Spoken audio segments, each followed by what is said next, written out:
हमने कोशिका स्टार्ट किया था, कोशिका चैप्टर साइंस का फर्स्ट चैप्टर कोशिका। तो कोशिका के बारे में हमने पिछले वीडियो में जाना था कि कोशिका होता क्या है। उसके बाद हम कोशिका के भाग के बारे में पढ़े थे। उसके बाद हमने कोशिका विभाजन को स्टार्ट किया था। तो कोशिका विभाजन में हमने असूत्री विभाजन को देख लिया था। अब उससे आगे समझते हैं कि समसूत्री विभाजन क्या होता है, और उसके बाद समझेंगे अर्धसूत्री विभाजन। तो पहले हम समझते हैं समसूत्री विभाजन। तो आपको समसूत्री विभाजन का फोटो दिख रहा होगा, जो इसमें देख रहे होंगे कि इसमें 5 पार्ट में टूटता है। पहला आपका होता है इंटरफेज। इंटरफेज में क्या होता है उसको समझेंगे। उसके बाद आता है प्रोफेज। प्रोफेज में क्या होता है उसको समझेंगे। उसके बाद आपका आता है मेटाफेज। मेटाफेज में क्या होता है उसको समझेंगे। उसके बाद एनाफेज। क्या होता है? एनाफेज। और लास्ट में आपका होता है टेलोफेज। तो क्या होता है इसके एक एक करके समझते हैं। तो पहले समझते हैं समसूत्री विभाजन क्या होता है। तो समसूत्री विभाजन, तो यह विभाजन कायिक कोशिका में होता है। कई किस में होता है? कायिक कोशिका, जिसको कहते हैं सोमेटिक सेल। क्या कहते हैं? Somatic cell. समसूत्री विभाजन किसमें होता है? तो कायिक कोशिका, जिसको इंग्लिश में कहते हैं सोमेटिक सेल। उसके बाद मनुष्य का शरीर यूकेरियोटिक कोशिकाओं से बना है। मनुष्य का जो शरीर है वो कौन सी कोशिका से बना है? तो वो यूकेरियोटिक कोशिका से बना हुआ है। इसमें एक मदर सेल टूटकर 2 डॉटर सेल में का निर्माण करती है। इसमें क्या होता है कि एक जैसे मान लीजिए एक मदर सेल, मान लीजिए कि ये कोई कोशिका है। ये क्या होता है लास्ट में टूटते टूटते ये 2 अलग अलग कोशिका टूट जाता है। ये अलग अलग बनता है। तो मैंने पहले रहती है एक, लेकिन बाद में क्या होता है टूट के 2 अलग अलग कोशिकाओं में टूट जाती है। तो इसमें होता है कि इसमें एक मदर सेल 2 डॉटर सेल में टूट जाती है, 2 डॉटर कोशिका में टूट जाती है। दोनों ही डॉटर सेल में क्रोमोजोम समान संख्या में रहते हैं। जो दोनों डॉटर सेल टूटती है उसमें क्रोमोजोम की संख्या क्या होती है? बराबर, यानी कि समान रहती है। अतः इसे समसूत्री विभाजन कहते हैं। जो दोनों सेल टूटता है और समान रहता है इसको क्या कहते हैं? समसूत्री विभाजन। इसकी 5 अवस्थाएं हैं। तो कौन कौन अवस्था है? पहला है आपका इंटरफेज। क्या है? इंटरफेज। तो समझते हैं इंटरफेज में क्या होता है। तो यह सबसे बड़ी अवस्था है। क्या है? यह इंटरफेज जो है यह सबसे बड़ी अवस्था है, जिसमें डीएनए का निर्माण होता है। क्या होता है? डीएनए का निर्माण होता है, तथा क्रोमोसोम क्या होता है? अलग हो जाते हैं। इसमें क्या होता है? क्रोमोसोम अलग हो जाते हैं। और इंटरफेज में क्या होता है? डीएनए। डीएनए का पिक आपको दिख रहा होगा, यहाँ देखिए, यही है डीएनए। तो इसमें क्या होता है? डीएनए का निर्माण होता है। दूसरा आता है आपका प्रोफेज।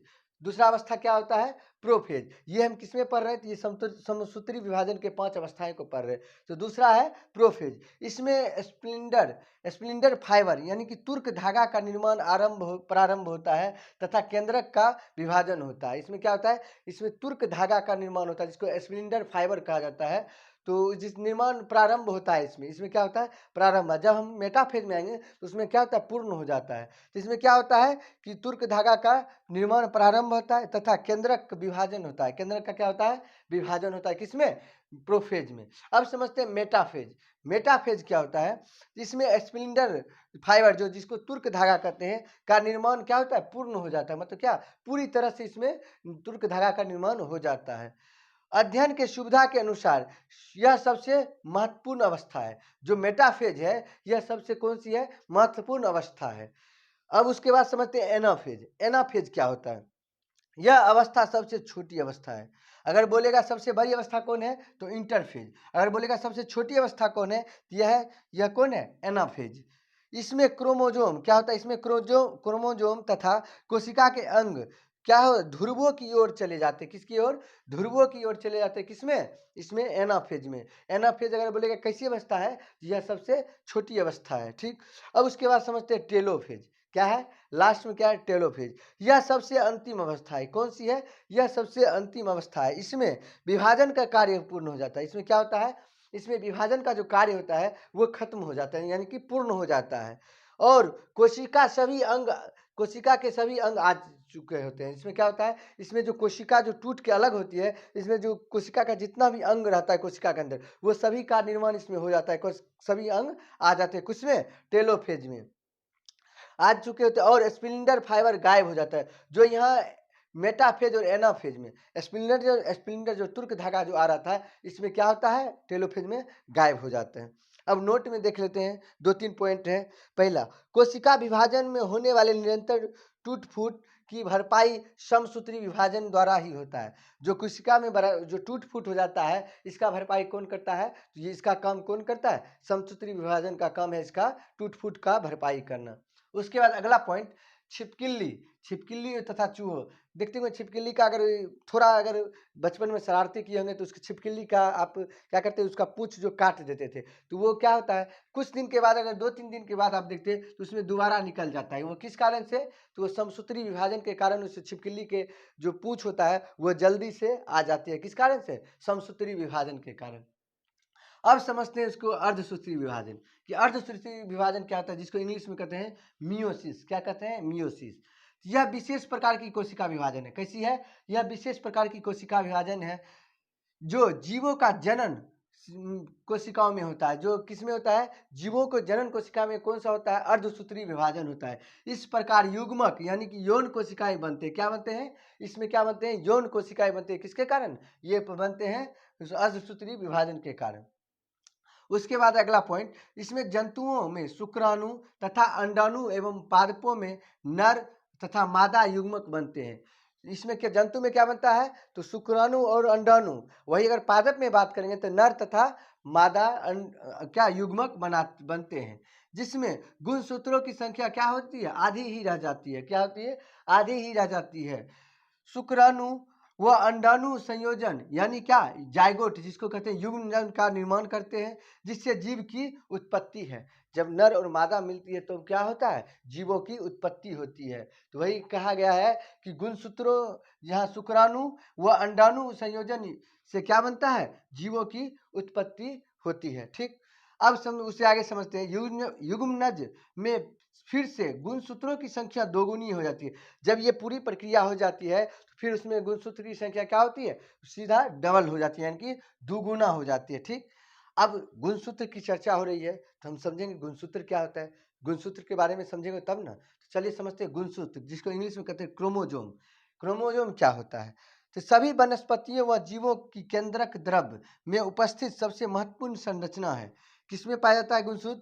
तो ये केंद्रक द्रव्य में पाया जाता है। तो हमने बताया था पिछले वीडियो में कि ये इसमें जो रहता है वो क्या होता है? कोशिका द्रव्य। लेकिन ये जो केंद्रक के अंदर रहता है ये क्या होता है? केंद्रक द्रव्य। इसी में क्या पाया जाता है? गुणसूत्र, क्रोमोसोम पाया जाता है। तो जो आनुवंशिक गुणों का निर्धारित व संचारित करने के लिए माने जाते हैं। जो आनुवंशिक गुण जो आता है, जैसे माता से पिता से जो गुणसूत्र आता है, वो जो उसमें जो कैरेक्टर रहता है जो माता पिता में वो आता है, वो आनुवंशिक गुण जो आता है वो किसके कारण? ये गुणसूत्र क्रोमोसोम के कारण ही आता है। तो ये लंबे, पतले, अव्यवस्थित तरीके से केंद्रक द्रव्य में बिखर कर जाल के रूप में होते हैं। किस तरह से होते हैं? लंबे लंबे, पतले, अव्यवस्थित तरीके से। किसमें रहता है? केंद्रक द्रव्य में। आपको यहाँ फिगर दिख रहा होगा कि देखिए क्रोमोसोम किस तरह से रहता है, इसका एक एक पार्ट देखिए। तो इसी तरह से क्रोमोसोम होता है। तो क्या होता है? जिसे क्रोमेटिन कहा जाता है, जो बिखर कर जाल के रूप में होता है, उसे क्या कहते हैं? जिसे क्रोमेटिन रेटिकुलम कहते हैं। क्या कहते हैं? क्रोमेटिन रेटिकुलम कहते हैं, जो आनुवंशिक गुणों को निर्धारित व संचारित करने के लिए जाने जाते हैं। किसके लिए जाने जाते हैं? आनुवंशिक गुण को संचारित एवं निर्धारित करने के लिए कौन जाने जाते हैं? यही कौन? गुणसूत्र जाने जाते हैं। ठीक, गुणसूत्र न्यूक्लियो प्रोटीन, गुणसूत्र जो होता है न्यूक्लियो प्रोटीन तथा एंजाइम एवं कुछ अकार्बनिक लवणों से मिलकर बना होता है। और न्यूक्लियो प्रोटीन की बात करें तो इसमें कौन कौन आता है? न्यूक्लिक अम्ल और क्षारीय प्रोटीन रहता है। न्यूक्लियो प्रोटीन में कौन सा रहता है? न्यूक्लिक अम्ल और प्लस क्षारीय प्रोटीन से मिलकर क्या बनाता है? Nucleo protein. तो गुणसूत्र किससे मिलकर बना है? तो न्यूक्लियो प्रोटीन और न्यूक्लियो प्रोटीन, एंजाइम एवं कुछ अकार्बनिक जो लवण होता है उससे मिलकर क्या बनता है? गुणसूत्र। आप गुणसूत्र का ये फोटो देखिए, यही है गुणसूत्र का फोटो जो हमने हाथ से बनाया और यहाँ कंप्यूटराइज है। ठीक, अब उससे आगे समझते हैं कि क्रोमोजोम, क्रोमोजोम के केंद्रक के अंदर पाए जाते हैं। क्रोमोजोम जो है किसके अंदर पाया जाता है? वो केंद्रक के अंदर में। हमने यह बताया था कि क्रोमोजोम किसके अंदर पाया जाता है? केंद्रक के अंदर पाया जाता है। और क्रोमोजोम के अंदर डीएनए पाया जाता है। क्रोमोजोम के अंदर क्या पाया जाता है? डीएनए पाया जाता है। डीएनए जो होता है वो किसके अंदर पाया जाता है? वो क्रोमोजोम के कारण, यहाँ आपको दिख रहा होगा, इसी के अंदर क्या पाया जाता है? डीएनए। डीएनए के अंदर जीन पाया जाता है। ये चेन देखिए, केंद्रक के अंदर क्या पाया जाता है? क्रोमोजोम। और क्रोमोजोम के अंदर पाया जाता है डीएनए, और डीएनए के अंदर पाया जाता है जीन। जीन पर माता पिता के गुण पाए जाते हैं, अतः जीन ही आनुवंशिकता के आधार है। अगर बोले कि आनुवंशिकता के आधार कौन है तो उसको किसको बोलेंगे? जीन को बोलेंगे। किसको? जीन को। अब समझते हैं उससे आगे की सिंड्रोम। सिंड्रोम का अगर जनरल वे में बोले तो वो एक रोग है, वो एक तरह का बीमारी है। सिंड्रोम क्या होता है समझते हैं। क्रोमोजोम में होने वाले अनियमितता, क्या है? अनियमितता को सिंड्रोम कहते हैं। क्या कहते हैं? क्रोमोजोम में होने वाले अनियमितता को क्या कहते हैं? सिंड्रोम कहते हैं। इसके कारण शरीर में असामान्य लक्षण उभर जाते हैं। क्या होते हैं? असामान्य लक्षण उभर जाते हैं। अब वो समझते हैं क्या क्या होता है। तो पहला होता है टर्नर सिंड्रोम। क्या होता है? Turner syndrome. दूसरा होता है क्लीनेफेल्टर सिंड्रोम। तीसरा होता है डाउन सिंड्रोम और लास्ट होता है पटाउ सिंड्रोम। अब पटाउ सिंड्रोम ये पटाने वाला सिंड्रोम वो नहीं, हम समझते हैं क्या होता है पटाउ सिंड्रोम। पहले समझते हैं क्या टर्नर सिंड्रोम क्या होता है। इसमें क्रोमोजोम की संख्या 45 हो जाती है। कितना? वैसे अमूमन रहना चाहिए 46, लेकिन इसमें टर्नर सिंड्रोम में कितना होता है? 45 हो जाती है। इसमें स्त्रियों का शरीर अविकसित होता है। स्त्रियों का जो शरीर होता है इसमें अविकसित होता है। इसी के कारण स्त्रियों में बांझपन देखा जाता है। बांझपन किसके कारण देखा जाता है? टर्नर सिंड्रोम के कारण। उसके बाद आता है क्लीनेफेल्टर सिंड्रोम। ये क्या होता है? इसमें क्रोमोजोम की संख्या 47 हो जाती है। कितनी? तो इसमें क्रोमोजोम की संख्या 47 हो जाती है। यह केवल पुरुषों में पाया जाता है। क्लीनेफेल्टर सिंड्रोम है वो किस में पाया जाता है? पुरुष में। वही अगर टर्नर सिंड्रोम की बात करें तो किस में पाया जाता है? वो स्त्री में पाया जाता है। उसके बाद आगे उससे आगे समझते हैं डाउन सिंड्रोम। क्या है? Down syndrome. इसमें क्रोमोजोम की संख्या 47 हो जाती है, लेकिन यह जो है मेल और फीमेल दोनों में पाया जाता है, दोनों को हो सकता है। तो इसमें शरीर बेडोल हो जाता है। क्या किस तरह से होता है? बेडोल हो जाता है, अजीब तरह से हो जाता है। जीभ तथा ओठ क्या होता है? मोटा हो जाता है। किसी किसी का आप जीभ और ओठ देखते होंगे मोटा हो जाता है। किसके कारण? यही डाउन सिंड्रोम के कारण। मनुष्य इसमें क्या होता है? मंद बुद्धि का होता है, जिसका दिमाग थोड़ा स्लो हो जाता है, कम ज़्यादा फास्ट तरीके से सोच नहीं पाता है। तो क्या होता है? डाउन सिंड्रोम में क्या होता है? मनुष्य मंद बुद्धि का हो जाता है। ऐसे व्यक्ति को क्या कहते हैं? मंगलोइड कहते हैं। ऐसे व्यक्ति को क्या कहते हैं? मंगलोइड। जो डाउन सिंड्रोम है ये जिसको हो जाता है उस व्यक्ति को क्या कहते हैं? मंगलोइड कहते हैं। ठीक। अब उससे आगे समझते हैं पटाउ सिंड्रोम। पटाउ सिंड्रोम के सुनने के बाद आपके दिमाग में कुछ और आने लगा, वो नहीं सोचना है, वो दूसरा कुछ है। इसमें क्रोमोजोम की संख्या कितनी हो जाती है? 47। कितनी हो जाती है? 47। यह मेल तथा फीमेल दोनों में। कौन कौन? डाउन सिंड्रोम भी मेल तथा फीमेल में होता है और ये पटाउ सिंड्रोम भी। इसमें व्यक्ति मंद बुद्धि का हो जाता है। क्या होता है? मंद बुद्धि का हो जाता है और उसके ओठ ऊपर से कटा हुआ, कभी कभी देखते हैं यहाँ कटा हुआ रहता है। वो किस कारण से? यही क्या होता है? पटाउ सिंड्रोम के कारण क्या होता है? वो ओठ कटा हुआ रहता है। तो आई होप आपको इतना समझ में आ गया होगा। इसको आप स्क्रीनशॉट लीजिए, इससे आगे समझते हैं।